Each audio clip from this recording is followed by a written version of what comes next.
할렐루야. 우리 주님 다시 살아나셨습니다.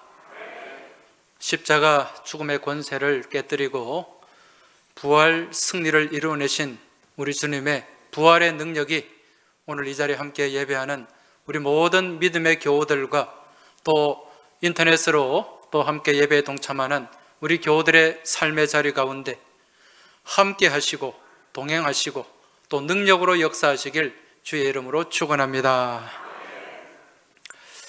여러분, TV 프로그램 중에 혹시 3일이라고 하는 이 다큐멘터리 프로그램 보신 적이 있습니까? 저는 자주 봤습니다. 지금 저희 집에 TV가 없은 지가 오래돼가지고 요즘은 잘 못 봅니다만은 옛날 TV가 있을 때 아주 즐겨 보던 프로그램 중에 하나가 이 3일이었습니다. 이 3일은 최근에 3월 13일에 종영이 되더라고요. 한 15년가량 이제 방영이 됐었는데, 이 다큐멘터리는 이제 어떤 특정한 공간을 3일 동안 집중 취재를 하는 거예요.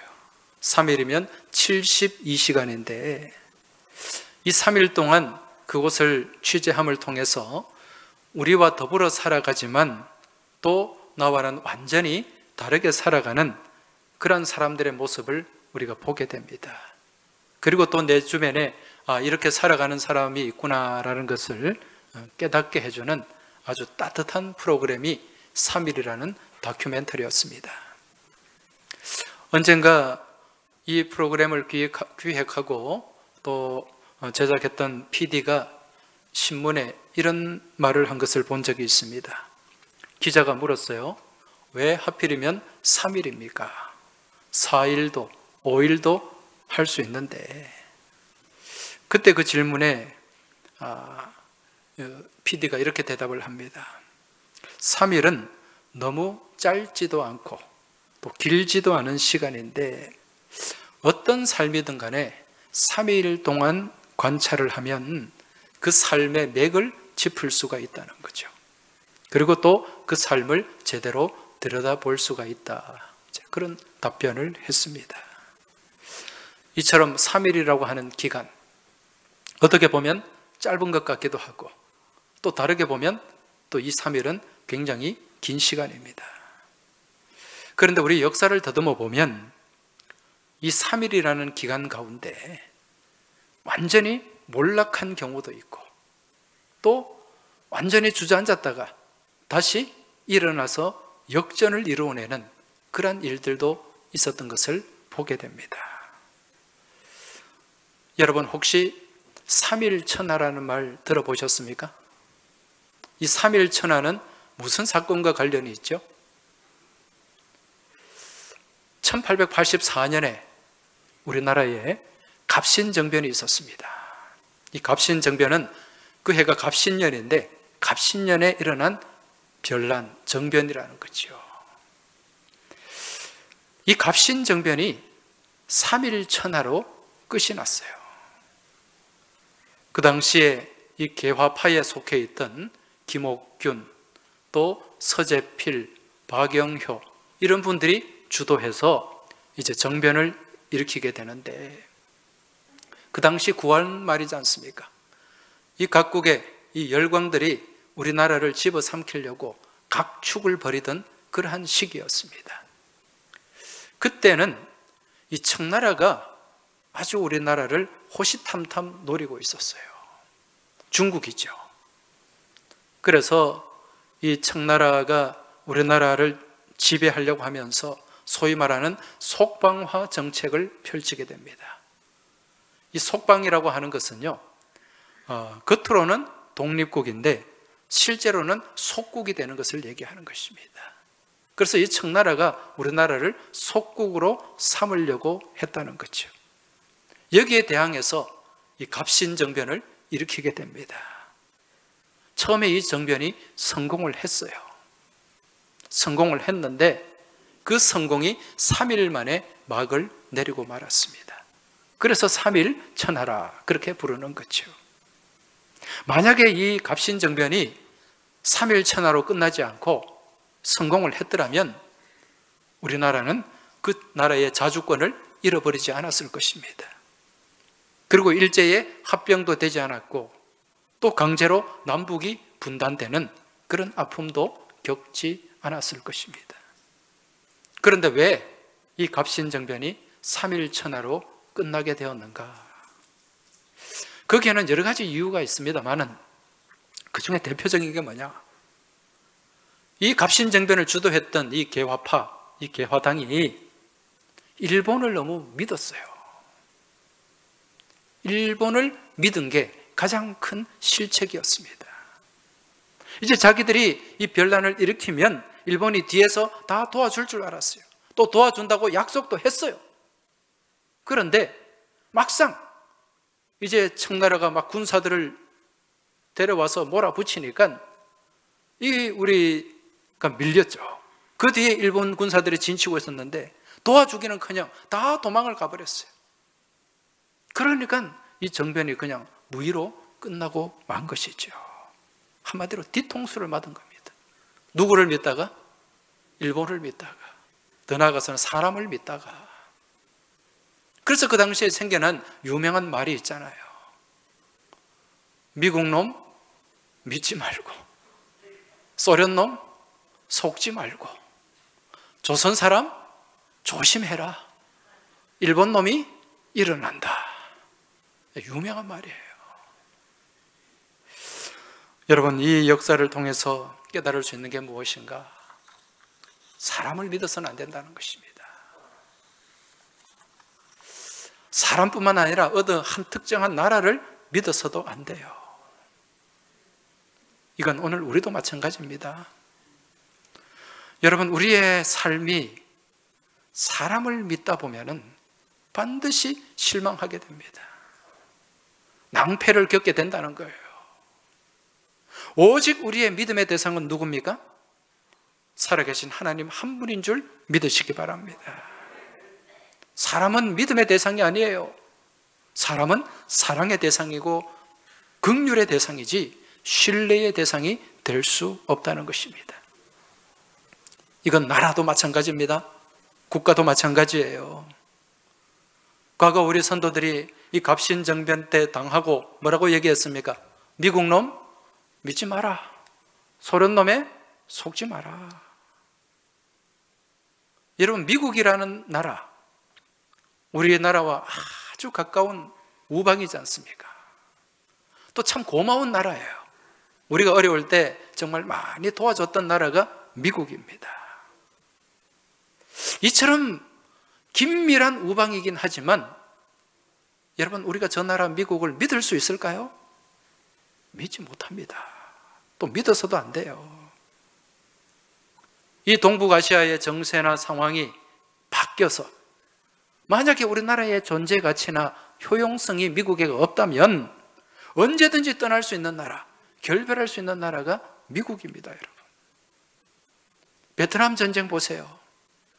거기 얼마나 많은 군인들을 보냈고 무기를 쏟아부었습니까? 안 된다 싶으니까 떠나는 거예요. 아프가니스탄 보세요. 10년 동안 싸워줬지만 안 된다 싶으니까 떠나요. 우즈베키스탄도 마찬가지입니다. 지금 미국이 막 물자를 돕고 있지만은요, 처음에 이런 마음이 별로 없었어요. 왜? 3일 만에 우크라이나가 완전히 소련에게, 러시아에게 먹힌다고 생각했기 때문에. 그런데 지금 이 우크라이나 군사들이 의외로 선전을 하니까 지금 막 도와주고 있는 거죠. 여러분, 국제관계는 항상 자국 이익 중심입니다. 그래서 그 누구도, 어떤 나라도 우리는 절대적으로 믿을 수가 없어요. 여러분, 우리 특히 믿음의 사람들은 누구를 믿어야 됩니까? 살아계신 하나님. 사람을 믿는 것이 아니라, 나라를 믿는 것이 아니라 오직 우리 하나님만 믿고 나가야 됩니다. 왜 그렇습니까? 하나님만 어떤 상황에서든지 어떤 형편에서든지 나와 함께 하시고 나를 도우시는 내 편이시기 때문에 그렇다는 것입니다. 우리 하나님은 누구의 편이라고요? 내 편인 줄 믿으시기 바랍니다. 우리 옆에 계신 분들에게 좀 말씀해 주세요. 하나님은 내 편입니다. 예. 상대방한테 내 편이라 그러면 좀 이상하죠. 하나님은 당신 편입니다. 예. 시편 118편 말씀을 보면은요, 그 6절에 보면 여호와는 내 편이시라. 내가 두려워하지 아니하리니 사람이 내게 어찌할까. 할렐루야. 8절 9절을 보면 여호와께 피하는 것이 사람을 신뢰하는 것보다 나으며 여호와께 피하는 것이 고관들을 신뢰하는 것보다 낫도다. 할렐루야. 여러분, 이 말씀 붙잡으시기 바랍니다. 이 말씀 믿으시고 오직 주님만 바라보고 주님만 의지하고 하나님만 붙잡고 나아가는 믿음의 삶이 되시길 주의 이름으로 축원합니다. 여러분, 이 갑신정변 언제 일어났다 그랬죠? 1884년.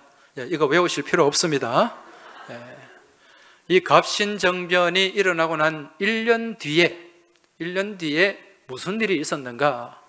갑신정변이 1884년이니까 그 1년 뒤면 1885년에 우리나라에 무슨 일이 있었을까요?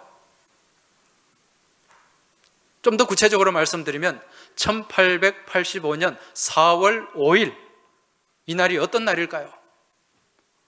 또 어떤 분은 식목일 그러시는데, 여러분, 이 날은 부활주일이었습니다. 주일이었고 1885년 4월 5일에 우리나라에 누가 들어왔는가? 최초의 선교사, 언더우드 선교사, 아펜젤러 선교사 내외가 우리나라에 첫 발을 디뎠던 날입니다. 그리고 이 날이 부활주일이었어요. 이때, 이 해에 복음이 들어와서 우리나라 복음의 역사가 지금까지 137년의 역사를 이어오고 있습니다. 이 기독교 복음이 들어오고 난 뒤에 우리나라가 얼마나 큰 은혜를 받고 축복을 받았는지 몰라요. 우리나라 역사상 이렇게 우리나라가 부강하고 이렇게 우리나라가 잘 살았던 적은 없습니다. 다 하나님의 은혜요 축복인 줄 믿으시기 바랍니다. 이 137년의 복음의 역사 가운데 정말 기적 같은 3일이 있었어요. 놀라운 3일이 있었습니다. 그 3일이 언제인가? 1950년 6월 28일부터 30일까지의 3일입니다. 1950년 6월 25일부터 28일까지는요, 완전히 우리나라가 망했던 기간입니다. 여러분, 1950년 6월 25일 날 무슨 일이 있었습니까? 이런 물으면 요즘 청소년들 몰라요. 농담이 아니고 1950년 6월 25일에 무슨 일이 있었지? 그러면 글쎄요, 6.25를 모른단 말입니다. 6.25를. 이 6.25 전쟁, 여러분, 6월 25일 날 이 북한군들이 이 소련제 탱크를 몰고 앞세우고 왔지 않습니까? 그 당시에 이 소련제 탱크 T-50 최신형입니다. 최신형 전차를 앞세우고, 그리고 최신형 이 포, 그리고 앞선 무기, 그리고 그 당시에 제일 선봉에 섰던 부대는요, 중국에서 그 내전에 참전했던 이 전투 경험이 많은 팔로군 소속의 군인들이었습니다. 근데 거기에 반해서 우리 국군은 어떻습니까? 보잘것없는 이 M1 소총, 그 소총 무장하고 수류탄 들고 이 탱크와 맞서 싸우고 이들의 앞선 무기와 맞서 싸웠단 말입니다. 이게 전쟁이 되겠습니까? 지금 우크라이나하고 똑같아요. 지금 소련은요, 정말 이 첨단 무기들로 무장해가지고 막 탱크로 밀어붙였잖아요. 근데 우크라이나는 변변찮은 무기 별로 없습니다. 그래서 우리는요, 정말 몸으로 맞서 싸웠어요. 그때 우리 국군이. 그래서 그때 나온 말이 무슨 말입니까? 육탄전. 육탄전이 뭡니까? 이 몸을 던져가지고 몸을 포탄처럼 던지는 거예요. 수류탄 들고 탱크 위에 올라가서 그냥 같이 폭파해버리는 거죠. 포탄 안고 탱크 밑으로 들어가서 같이 터져버리는 거예요. 육탄전을 했단 말입니다. 그래도 그게 중과 부적이었어요. 3일 만에 서울이 무너지고 말았습니다. 함락되었어요. 자, 그런데 이 3일 만에 서울을 무너뜨린 이 김일성이 서울에 들어와서 뭘 합니까? 이제 서울을 점령했으면 어디로 가야 돼요? 한강을 건너가지고 수원으로, 평택으로, 대전으로, 대구까지 그냥 밀어붙여야 됩니다. 이 전쟁을 함에 있어서 초반 기세를 잡는 게 이게 굉장히 중요하거든요. 그 초전박살이라 그러지 않습니까? 초반에 그냥 밀어붙여야 되지, 이 상대방이 틈을, 다시 어떻게 회복할 수 있는 틈을 주면 안 돼요. 이게 전쟁의 원칙입니다. 그런데 김일성이 서울에 들어와서 3일을 그냥 아무것도 안 하고 머물고 있는 거예요. 그러니까 이 전쟁을 바라보던 그 당시 소련의 스탈린이요, 답답해가지고 김일성한테 전문을 보냈어요. 김일성 동지, 지금 당신은 전쟁을 하고 싶은 거요? 관두고 싶은 거요? 그런 전문을 보냈어요. 이거 어떻게 알았냐고요? 이게 비밀 문서입니다, 여러분. 비밀인데. 이게 1994년도에 우리나라 김영삼 대통령이 러시아를 들어갔어요. 그때 대통령이 누구였냐면 옐친이었습니다. 김영삼 대통령이, 그때 러시아는 굉장히 어려웠거든요. 그러니까 김영삼 대통령이 거기 간 거는 도와주겠다고 간 건데, 그러니까 고마우니까 이 옐친이 김영삼 대통령한테 뭘 들고 왔냐면은 6.25 전쟁 당시에 극비 문서를 줬어요. 거기에 보니까 이 내용이 나오더라는 겁니다. 이제 그거 전달되고 난 뒤에 북한은 우리 보고 북신했다 막 그렇게 주장을 못 하는 거죠. 왜? 증거가 다 나왔으니까. 거기에 보니까 김일성 동지, 당신은 지금 전쟁을 하고 싶은 거요? 말고 싶은 거요? 스탈린이 보니까 너무 어처구니가 없는 거예요. 지금 빨리 밀어붙여야 되는데 3일을 그냥 서울에서 주구장창 눌러 있으니까. 그 3일 동안 이제 어떤 일이 일어났는가? 메가드가요, 일본에서 우리나라로 수원 비행장으로 들어왔습니다. 비밀리에 들어와 가지고 전세를 살핀 거예요. 그리고 수원 비행장에 내려 가지고 어디까지 왔냐면 영등포까지 왔어요. 거기 한강 방어선이 지금 이제 조성돼 있었고, 거기 우리 국군들이 이제 지키고 있는 거죠. 그래서 우리 국군한테 물었습니다. 자네는 언제 여기 후퇴할 건가? 명령이 있을 때까지는 절대로 후퇴하지 않겠습니다. 그 말 듣고, 야, 이 나라 희망이 있구나. 그래서 이제 미국에 백악관에 전화하고 해가지고 이제 미군이 들어오게 되고, 또 유엔군이 또 유엔에서 결정해서 들어오게 되었는데, 이렇게 들어오게 된 결정적인 시간이 이 3일이었다는 거죠. 만약에 바로 이 김일성이 그렇게 한강을 건너가지고요 밀어붙였더라면 미군이 들어올 틈도 없었고 유엔군이 들어올 여지도 없었습니다. 이 3일이 정말 우리한테는 축복의 3일이었다는 거죠. 그 나중에 이제 이 전쟁을 연구하는 학자들과 역사학자들이, 야, 이 김일성이 왜 여기서 이렇게 머물렀을까? 이렇게 원인을 찾아봤는데 답이 없어요.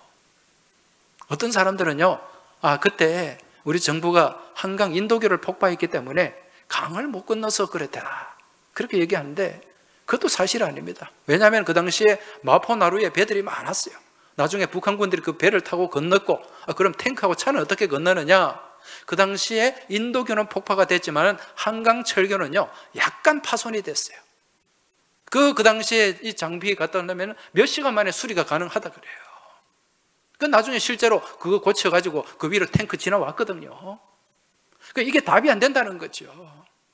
그리고 또 어떤 사람들은 이 박헌영이 이 남노당 당원이 20만 명인데 우리가 서울만 점령하면 막 곳곳에서 소요를 일으키고 반란을 일으킬 것이다. 그것도 사실 그렇지 않아요. 그 전에 빨치산도 대부분 토벌이 되었고 그들이 그렇게 할 역량이 없었습니다. 그런데 김일성이 거기 머물러 있었다는 거죠. 여러분, 이유가 뭘까요? 학자들이나 사람들은 그 이유를 알지 못하지만 우리는 그 이유를 안다 모른다? 알고 있다. 누가 역사하신 겁니까? 하나님이 역사하신 거예요. 그 외에는 답이 없습니다, 여러분. 왜 하나님이 역사하시고 그렇게 머물게 하셨는가? 이 나라를 살리기 위해서. 하나님 없는 하나님을 부인하는 저 공산당들에게 이 나라가 무너지지 않고 이 나라가 다시 살 수 있도록 3일 동안의 기회를 주신 거예요. 왜 그런가? 전국 교회에서 하나님 앞에 엎드려 기도하는 주의 백성들이 있었기 때문인 줄 믿으시기 바랍니다. 주의 몸된 교회에서 하나님을 향해 간절하게 기도하는 그 기도의 소리가 하나님 앞에 상달된 거예요. 그래서 아무 이유 없이 그 발걸음을 묶어 놓았던 겁니다. 그 결과 우리는 이 평택 수원 방어선, 나중에 낙동강 방어선을 펼쳐놓고 이 북한군들과 맞설 수 있는 결정적인 3일, 이 3일이었습니다. 제가 2번 3일을 얘기했습니다. 3.1천하 갑신정변. 이 갑신정변은 성공한 것 같았지만은 완전히 무너진, 몰락한 3일이었습니다. 왜 그래 됐습니까? 누구의 말을 들었기 때문에? 누구를 의지했기 때문에? 사람을 의지했기 때문에. 사람의 말을 듣고 사람을 의지했기 때문에 그렇게 몰락할 수밖에 없는 3일이었습니다. 그러나 3일 만에 서울이 함락되고 완전히 지금 그냥 패망할 수밖에 없고 무너질 수밖에 없었던 그 상황, 절망적인 상황에서 다시 일어나고 다시 역전을 거두게 되는 3일. 이 3일은 우리가 누구를 의지했기 때문에? 하나님을 의지했기 때문에. 여러분, 하나님 의지하면 하늘이 무너져도 솟아날 구멍이 있는 줄 믿으시기 바랍니다. 사방이 다 막혀 있어도 뚫고 나갈 길이 생기는 줄 믿으시기 바랍니다. 누가 역사하시면? 살아계신 하나님이 역사하시면 길이 있다는 거예요. 오늘 우리가 이 6.25 전쟁 역사를 통해서 하나님께서 한 나라와 이 백성을 살린 3일을 살펴보았는데, 여러분, 이 성경 말씀을 보면 온 인류, 온 세계와 온 민족을 살리신 3일이 나옵니다. 그 3일이 어떤 3일입니까? 예수님께서 십자가에서 죽으시고 부활하신 3일입니다. 완전히 죽은 것 같았는데, 완전히 실패한 것 같았는데 그 죽음과 실패를 딛고 깨뜨리고 다시 승리하신, 부활의 승리를 이루신 그 3일, 바로 예수님의 십자가 사건인 줄 믿으시기 바랍니다. 오늘 그걸 우리에게 말씀해 주고 있어요. 오늘 본문을 보면 우리 예수님이 제자들과 함께 이제 예루살렘으로 올라가십니다. 무엇하러 올라가시는 거예요? 십자가를 지기 위해서. 자, 이제 제자들을 데리고 예수님이 올라가시면서 무슨 말씀을 하십니까? 오늘 18절, 19절 말씀 보십시오. 보라, 우리가 예루살렘으로 올라가노니 인자가 대제사장들과 서기관들에게 넘겨짐에 그들이 죽이기로 결의하고 이방인들에게 넘겨주어 그를 조롱하며 채찍질하며 십자가에 못 박게 할 것이나 제3일에 살아나리라. 할렐루야. 십자가에 못 박게 할 것이나 그러나 제3일에 살아나리라. 여러분, 우리 하나님은 역전의 하나님입니다. 역설의 하나님입니다. 반전의 하나님인 줄 믿으시기 바랍니다. 십자가에 못 박히지만 그러나 살아나시고 승리를 이루신다는 말씀입니다. 근데 이 말씀을 예수님이 한 번만 하셨을까요? 아니에요. 여러 번 말씀하셨습니다. 이미 그 이전에 마태복음 16장에 보면은요, 예수님께서 그 가이사랴 빌립보에서 이 제자들에게 또 말씀을 하십니다. 16장 21절에 보면 이때로부터 예수 그리스도께서 자기가 예루살렘에 올라가 장로들과 대제사장들과 서기관들에게 많은 고난을 받고 죽임을 당하고 제3일에 살아나야 할 것을 제자들에게 비로소 나타내시니. 그리고 또 17장에 가면 또 말씀하시고 계세요. 17장 23절에 보니까 죽임을 당하고 제3일에 살아나리라 하시니 제자들이 매우 근심하더라. 그리고 오늘 본문에서 또 말씀하는 거지요. 그런데 여러분, 예수님이 이처럼 계속해서 반복해서 말씀하시고 가르치셨지만은 제자들은 어떻습니까? 제자들은 지금 어떤 생각을 해요? 완전히 지금 딴 생각을 하고 있어요. 오늘 본문에도 이 본문 이후에 20절 이후에 나오는 말씀을 보면 이 세베대의 두 아들, 세베대의 두 아들 야고보와 요한이 그 어머니하고 몰래 또 예수님을 찾아갑니다. 예수님은 분명히 십자가 지신다고 말씀하셨는데 몰래 찾아가가지고 무슨 얘기를 합니까? 그 어머니가 예수님한테 청탁을 하잖아요. 예수님, 우리 두 아들 아시죠? 요놈은 예수님이 왕이 되면 왼쪽에, 요놈은 오른쪽에 부탁합니다. 청탁을 하고 있어요. 한마디로 말씀드리면 예수님이 왕이 되시면 우리 아들 하나 영의정에, 우의정에, 하나는 좌의정에 그렇게 앉혀달라는 청탁이에요. 전혀 예수님의 말씀과는 딴 생각을 하고 있는 거죠. 여러분, 이 상황을 볼 때 떠오르는 사자성어가 있지 않습니까? 동상이몽. 동상이몽이 무슨 말입니까? 한 침대에 누워있지만은 꿈은 딴 꿈을 꾼다는 거죠. 지금 이들은 예수님과 같이 동행하고 있지만은 완전히 다른 생각으로 가득 차 있는 것입니다. 이게 이 미련한 제자들의 모습이에요. 여러분, 더 나아가서 이 미련하고 아둔한 모습이 누구의 모습입니까? 오늘 제자라고 자처하며 살아가는 우리들의 모습입니다. 우리가 그렇다는 거예요. 예수님 믿는다고 하면서 예수님 말씀과는, 예수님 가르침과는 완전히 딴판으로 살아가는, 딴 생각을 하며 살아가는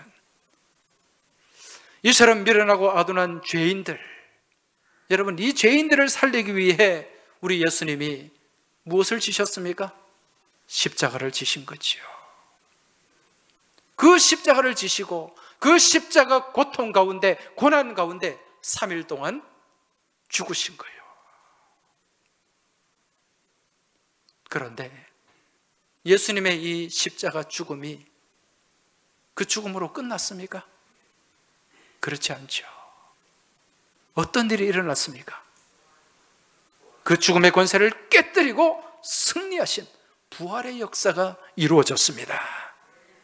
그래서 사도 바울은 고린도전서 15장 말씀을 통해서 이처럼 강력하게 선포를 하고 있는 거지요. 사망아, 너의 승리가 어디 있느냐? 사망아, 네가 쏘는 것이 어디 있느냐?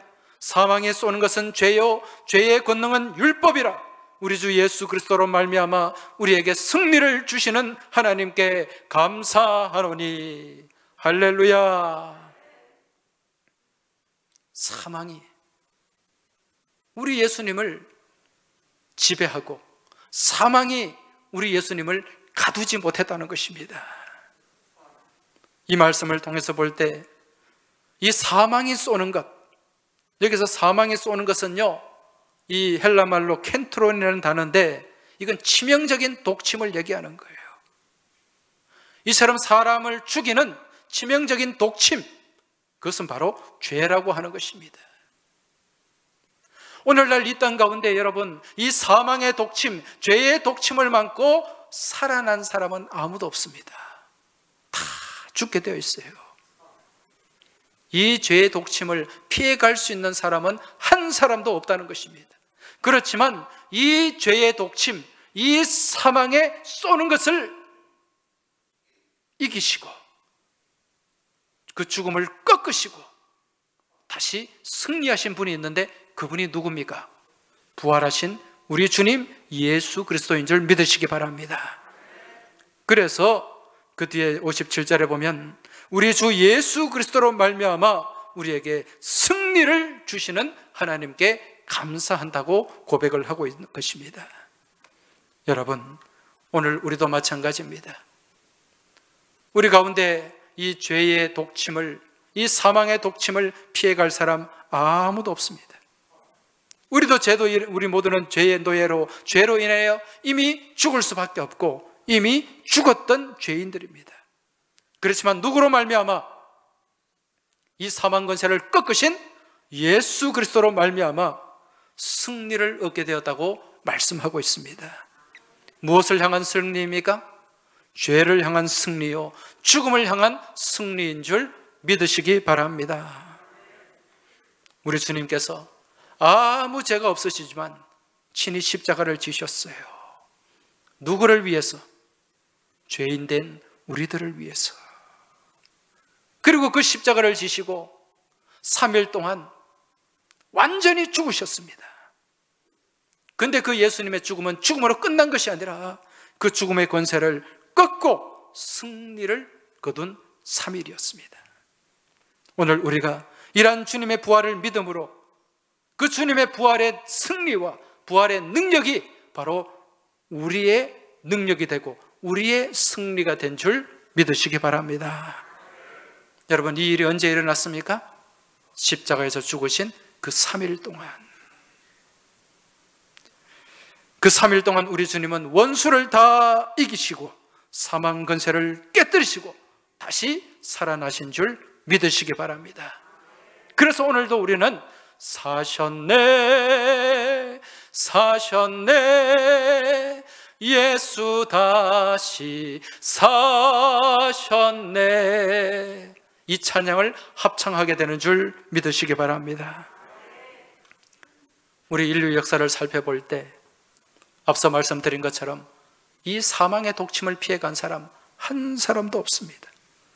앞으로 피해갈 사람도 없어요. 유일하게 이 사망의 독침을 꺾어버리시고 그리고 이 사망의 권세를 이기신 분, 우리 예수님. 우리 예수님이 바로 우리에게 생명의 길을 만들어 주시고 그리고 그 생명의 길 가운데 생명을 우리에게 허락해 주신 줄 믿으시기 바랍니다. 오직 사망을 이기신 유일한 한 분, 바로 우리 예수님입니다. 그래서 요한복음 말씀에 내가 곧 길이요 진리요 생명이니 나로 말미암지 않고는 아버지께로 올 자가 없느니라고 말씀하는 거죠. 여기서 그 길, the way, 영어로 보면은 the way, the true, the life, 유일하다는 거예요. 하나밖에 없다는 거예요. 그 유일한 길, 유일한 진리, 유일한 생명이 누구입니까? 부활하신 예수님인 줄 믿으시기 바랍니다. 그래서 다른 길은 없어요. 다른 방법은 없습니다. 사도행전 4장 12절 말씀을 보면 다른 이로서는 구원을 얻을 수 없나니 천하 사람 중에 구원을 얻을 만한 다른 이름을 주신 일이 없다고 말씀합니다. 오직 예수만 생명이요, 예수만 구원이요, 예수만 능력인 줄 믿으시기 바랍니다. 이제 우리 주님께서는 모두가 죽었다고 생각하고 모두가 소망이 없다고 생각하고 모두가 절망 가운데서 낙심하던 그 3일을 통하여 그 누구도 부인할 수 없는 완전한 승리를 이루어내셨습니다. 그리고 그 승리 안에서 정말 놀라운 새로운 생명의 길을 열어놓으신 줄 믿으시기 바랍니다. 이제 우리는 어떻게 하면 됩니까? 우리 주님이 걸어가신 그 길을 따라 걸어가면 됩니다. 우리 주님이 걸어가신 그 십자가의 길, 그 길을 우리가 따라 걸어갈 때 그 길 가운데 여러분 진리가 있고 생명이 놓여져 있는 줄 믿고 깨달으시기 바랍니다. 그리고 그 길, 힘들고 어렵고 고난한 십자가의 길이지만 우리가 묵묵히 주님 지신 내 삶의 십자가 지고 주님 따라갈 때 우리 또한 부활의 승리에 동참하게 되고 부활의 영광에 참여하게 되는 줄 믿으시기 바랍니다. 여러분, 지금도 힘든 일이 우리 가운데 펼쳐지고 있어요. 지금도 정말 여러 가지 삶의 무게에 눌려서 고난 가운데 힘겨워하고 아파하는 분들이 계실 텐데 여러분 낙심하지 마시기 바랍니다. 거기에 주저앉지 마시기 바랍니다. 이게 내 십자가라고 생각하고 주님 가신 길 따라가시기 바랍니다. 지금 코로나로 인하여 여전히 힘듭니다. 그렇지만 하나님께서 이제 코로나의 끝자락, 터널의 끝에 우리를 다다르게 하셨습니다. 이제 밝은 빛으로 나아갈 날이 얼마 남지 않은 줄 믿으시기 바랍니다. 이 코로나의 고난도 불안도 다 믿음으로 이기시고 주님 안에서 부어주시는 그 놀라운 은혜와 함께 부활의 영광, 부활의 기쁨을 합창하며 하나님께 영광 돌리는 복된 한 주간 또 여러분과 저의 삶이 되시길 주의 이름으로 축원합니다. 하나님 아버지 감사합니다. 오늘 이 사망의 독침을 꺾어버리시고 영광의 부활을 이루신 우리 주님의 3일, 이 역전의 3일을 저희가 돌아보았습니다. 아버지 하나님, 이제 저희들 또한 이 코로나로 억눌린 답답함과 불안함과 염려를 다 딛고 우리 주님 십자가 바라보며 그 십자가를 이기시고 승리하신 부활의 영광에 참여하게 하여 주옵소서. 부활의 승리를 합창하며 나아가며 우리 하나님께 영광 돌리며 담대하게 믿음의 삶을 살아가는 저희 모두가 되길 소망하며 우리 주님 예수 그리스도 이름으로 기도하옵나이다. 아멘.